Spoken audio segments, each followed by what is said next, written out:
dar la vuelta esta para ir a Cuba.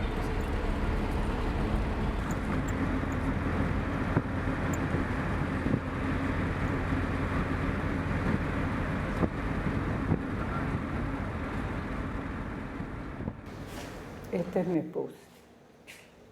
Nos conocimos en el Prado, siempre en la etapa mía, los jóvenes, los domingos, paseábamos Prado arriba, Prado abajo. Claro, éramos distintos porque yo prácticamente era un estudiante y él era un hombre joven, pero trabajador de los muelles.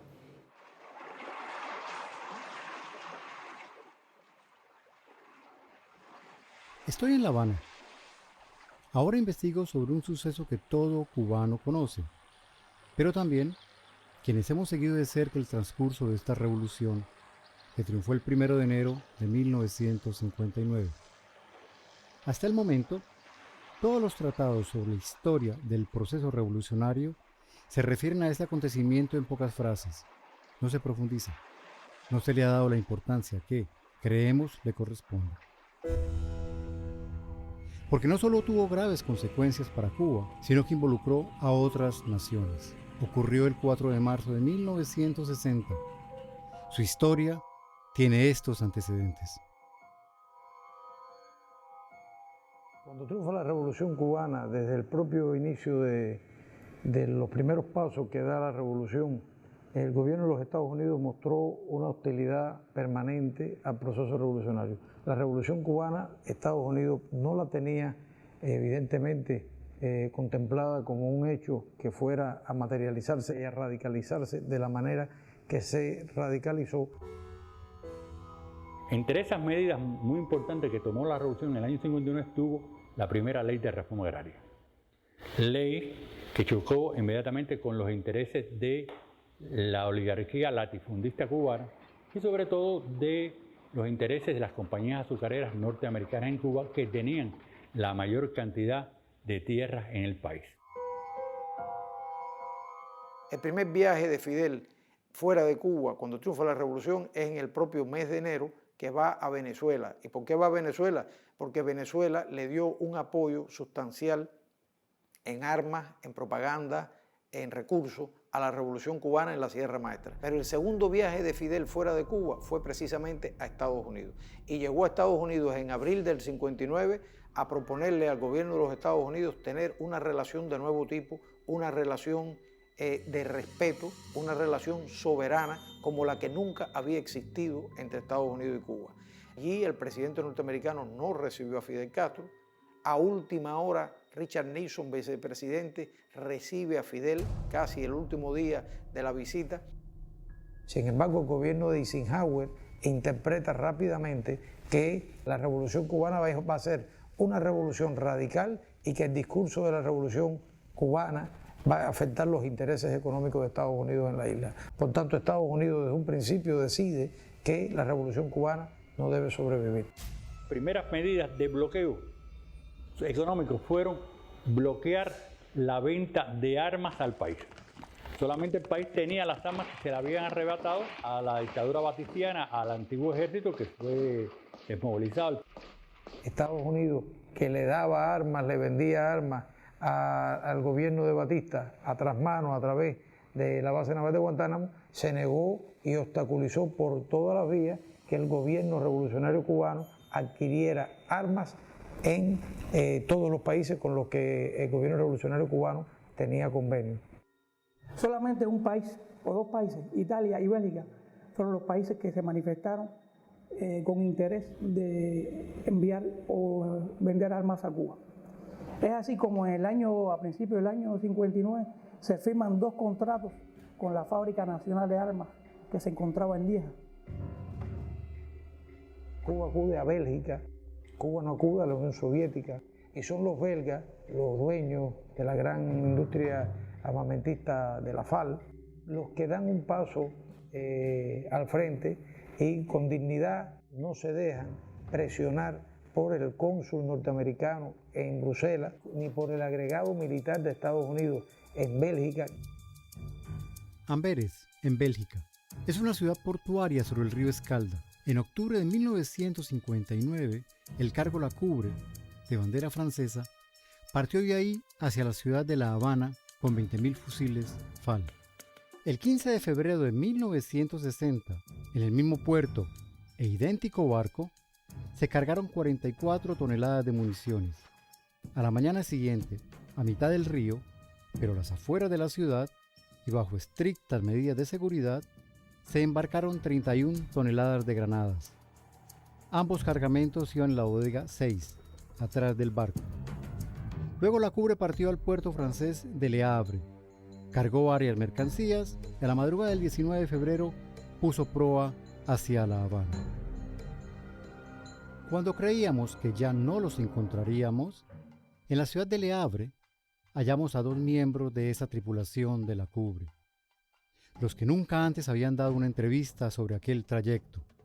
Su buena memoria es sorprendente. On est parti d'Anvers avec des munitions qui étaient sur le haut de la cale. Et alors, un voyage sans histoire. Même à Anvers, je pensais que je me suis pas inquiété de la nature, de la marchandise, vu qu'on ne s'occupe pas de ça, nous. C'est une histoire du second capitaine qui s'occupe du fret. Nous avons appareillé le lendemain pour Le Havre. Nous sommes arrivés dans la soirée, je pense, je ne me souviens plus bien. Et donc de là, en devant rester une journée ou deux, je suis allé voir ma famille, faire un saut à ma famille, et je suis revenu le lendemain matin. Enfin, nous sommes partis et on a eu direction la Cuba à La Havane, où nous avons eu un temps extrêmement mauvais. On a envoyé un message pour dire qu'on arrivait à 6 heures. Le lendemain, les autorités sont montées à bord. Normal, quoi, je veux dire. Bon. Après, il y a des gens qui sont montés à bord, des dockers. Alors là-dedans, qu'est-ce qu'il y avait, je ne sais pas. Toujours est-il qu'ils sont montés à bord, ils ont commencé à décharger le bateau. Vers 3 heures de l'après-midi, après avoir fait ma tournée dans la machine, etc., contacté mon mécanicien, je suis allé dans mon bureau. Je m'étais à peine assis à mon bureau qu'il y a eu une explosion indéfinissable. Vers 3 heures, le bateau a explosé. Alors moi, j'étais parti. J'ai quitté le bord vers 2h30. Le bateau, j'ai pas eu le temps, je suis pas loin. J'ai monté la côte là. Il y a une côte qui rejoint le haut là. Et j'ai entendu une explosion. Alors j'ai vu les gens qui couraient dans tous les coins, qui sortaient du port, qui couraient. Alors, à un moment donné, il y a un qui m'a dit « le barco français ». Ah, le barco français, c'était moi. Alors, je suis redescendu. Ils ne m'ont pas laissé rentrer.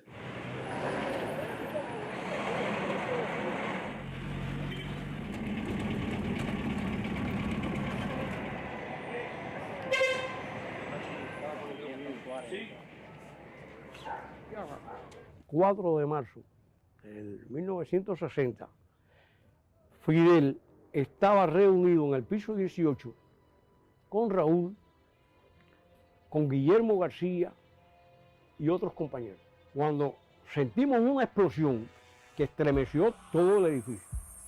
Y con la misma entramos. Estaba Fidel y los compañeros que estaban ahí, Raúl, Guillermo, parados en la ventana mirando para el muelle. Se vira y le dice a Guillermo, Guillermo, el barco que iba a entrar con las armas, ¿sabes si entró? Y Guillermo le contestó, Fidel, el barco entró por la mañana. Dice Fidel, volaron el barco, vamos para allá. Fue un estallido tan enorme que yo lo que pensé era que nos estaban bombardeando. Honestamente pensé que había empezado la guerra.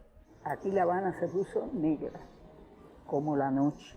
Salió un cono para arriba inmenso. Bueno, algo, vaya, terrible, fantástico fue aquello. Los compañeros, los hombres, salieron corriendo para los muelles para prestar ayuda. Ocurre la segunda explosión. Aquello fue espantoso. Alrededor nuestro caían pedazos del barco de hierro de distintos tamaños. Te recuerdo que la segunda explosión fue la más letal. Ya había llegado más gente, habían llegado compañeros de la policía, de los bomberos, de la Cruz Roja, que van a aportar numerosas víctimas. Vi muchas cosas muy duras, piernas, brazos, cabeza, bueno, todo lo que fue la destrucción de la Cuba. Il y avait des cadavres qui flottaient dans la cale arrière parce qu'elle était envahie d'eau. Et puis bien entendu, il y avait des parties, il y a des photos d'ailleurs, des parties vraiment terribles à voir, des lambeaux de chair, tout ça. Les gens chargés de ça avaient pris des seaux. Más de 100 personas perdieron la vida, nunca fueron encontradas. También hubo unos 200 heridos. La parte trasera del carguero fue totalmente destruida, así como los hangares y edificaciones aledañas. La fuerza destructora producida por las granadas que estaban en el barco se puede imaginar al ver los pedazos que componen este monumento. ¿Cómo habrá sido de fuerte la explosión que fue capaz de doblar esta lámina de hierro?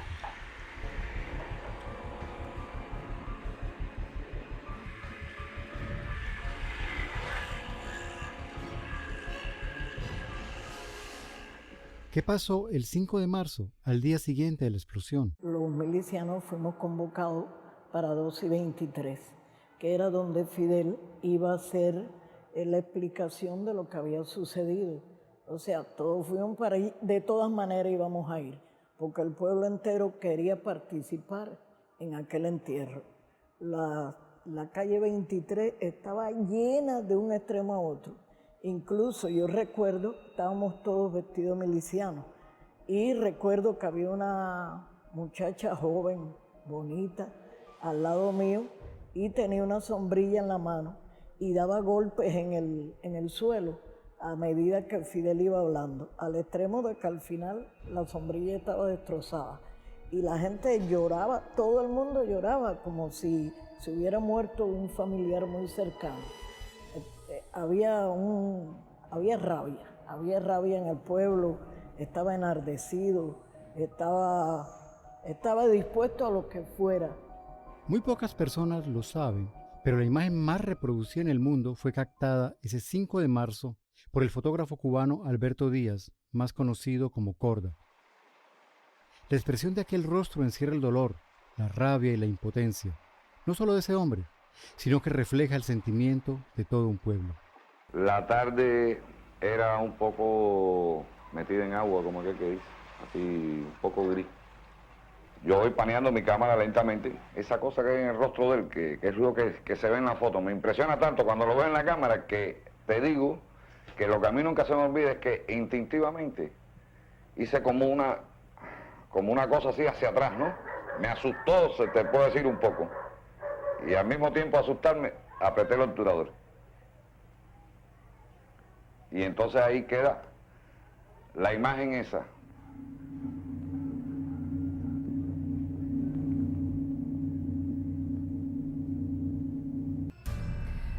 La opinión que emite inmediatamente el gobierno de Bélgica a través de su embajador fue muy positiva. Si ustedes me lo permiten, podría darle lectura del informe.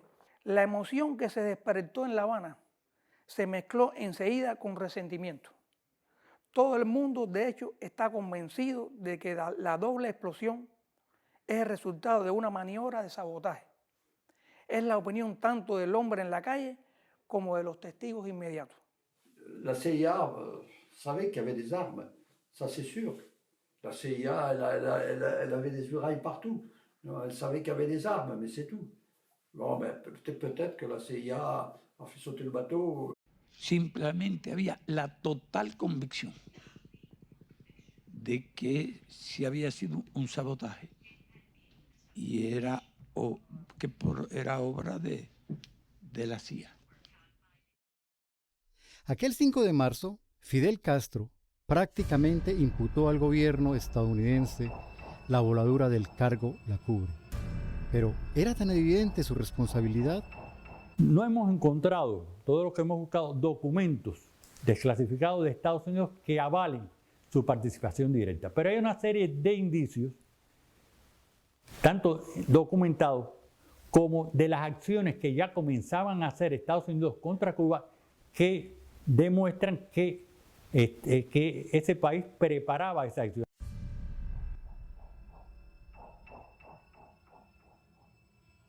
Si la cubre se produce en un escenario donde no hay ninguna confrontación con Estados Unidos, uno se podía pensar en otra alternativa, en otra variante. Pero no es así. Es decir, se produce exactamente cuando va a comenzar a escalar la guerra subversiva contra Cuba. Fíjense, si es así, que se está preparando, que el 16 de marzo de 1960 es el primer plan de gobierno encubierto contra Cuba, que lo elaboró la CIA, y que el día 17 de marzo lo aprueba Eisenhower. Y en cuanto a la posible implicación del gobierno norteamericano en el sabotaje, decía, no se puede negar que esta responsabilidad no queda completamente descartada, en la medida que los Estados Unidos toleran en su territorio las actividades de ciertos cómplices de la antigua dictadura. También en Le Havre logramos que, por primera vez, se permitiera copiar lo que, nos aseguraron, era la totalidad del archivo de ese viaje. La Compañía General Transatlántica, empresa estatal francesa y propietaria de la Cubre, tenía vetado al público la mayoría de su contenido. Pero, ¿qué encontramos en más de 1000 páginas? Los detalles de la carga, en particular de los explosivos, las investigaciones de las empresas aseguradoras, algo que nunca compartieron con Cuba, los testimonios de la tripulación sobreviviente, varios correos donde se muestra el desprecio por los muertos cubanos y franceses y la tremenda importancia que le dan a las mercancías. También las confrontaciones y manipulaciones con las aseguradoras para tapar o mostrar, según el caso, si fue un accidente o un acto terrorista. Dígame, ¿es posible que las granadas hubieran explotado por una mala manipulación de los estibadores cubanos? Fidel le dice al capitán Ravel que coja varias cajas, e incluso cajas y proyectiles, y los tire de una avioneta, que los tire desde varias alturas para ver qué pasaba. Varias horas después vino y le informó a Fidel de que ninguna caja ni ninguna granada había explotado. Y es que era imposible que explotara. Por el sistema de seguridad que tienen los proyectiles, aunque se hubieran desbaratado, no explotaban. Ils ont pris une caisse qui n'avait pas explosé encore. Ils l'ont mis sur un hélicoptère, ils l'ont jeté. Elle n'a pas explosé. Donc il y avait bien un truc dans la cale. Yo me inclino a pensar que esa carga fue colocada horas antes de la entrada del barco a La Habana. Porque además, imagínense ustedes lo que duraba un viaje en barco en esa época. ¿Quién va a dormir todas esas noches pensando que el barco, por algún movimiento de la marea o del mar, una tormenta, etcétera, pudiera mover esa carga y explosionar el barco? Yo creo que todavía de la Cubre habría que ver quizás si Estados Unidos desclasifica más información sobre lo que está en el entorno de la Cubre, porque hay todavía hasta conjeturas y hay hasta teorías que implican a otros países. Los servicios de inteligencia de Francia y de Bélgica, que como tú sabes trabajan muy unidos desde época del colonialismo, sobre todo en África. Ellos pueden haber facilitado, por ejemplo, la permanencia o la entrada en el barco de los asesinos. Il n'a pas explosé tout seul, c'est sûr. Il n'a pas explosé tout seul. Et on l'a fait exploser. Mais qui? Même le gouvernement français, on peut supposer qu'il y avait une cellule au gouvernement français qui avait piégé le bateau.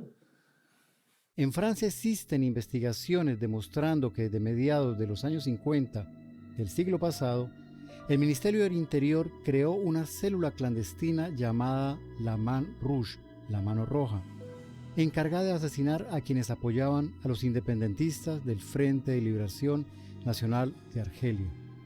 La Mano Roja también hizo explotar barcos en Alemania, Bélgica y otros países que presuntamente llevaban armas para el frente. A poco de haber triunfado la Revolución cubana, su gobierno envió clandestinamente algunas armas a los rebeldes, algo que se repitió. Es que el gobierno francés supuso que el armamento transportado por la CUBRE iría para el FLN y actuó ligado a la CIA. Extrañamente, al gobierno francés como al estadounidense nunca le interesó investigar sobre la explosión.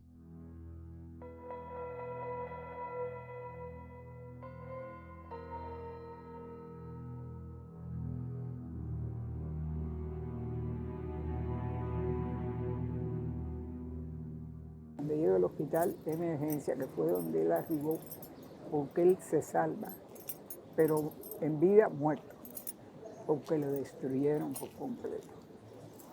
Pero cuando lo veo, claro, lo veo tan distinto, porque era todo quemado, negro, negro, él era un indio, y sin pelo prácticamente. Ahí estuvimos 9 días sufriendo, quemados.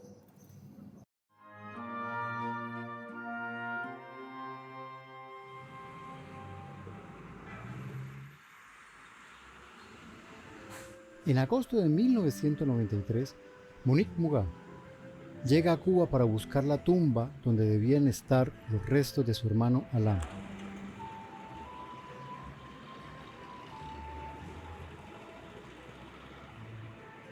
Con solo 18 años, fue uno de los 6 franceses de la tripulación que murió en la explosión. El gobierno cubano les había hecho un solemne entierro en el mausoleo de la comunidad francesa del cementerio Colón, en aquel marzo de 1960. Monique derramó muchas lágrimas al ver que no existía una placa que lo recordara. Antes de esto, solo se le recordaba en la placa construida por el gobierno de Cuba en el muelle La Cubre, junto al de los muertos cubanos. Ella debió batirse durante 2 años para obtener del gobierno francés 2 placas. Una para el mausoleo, donde con dificultad se distinguen sus nombres.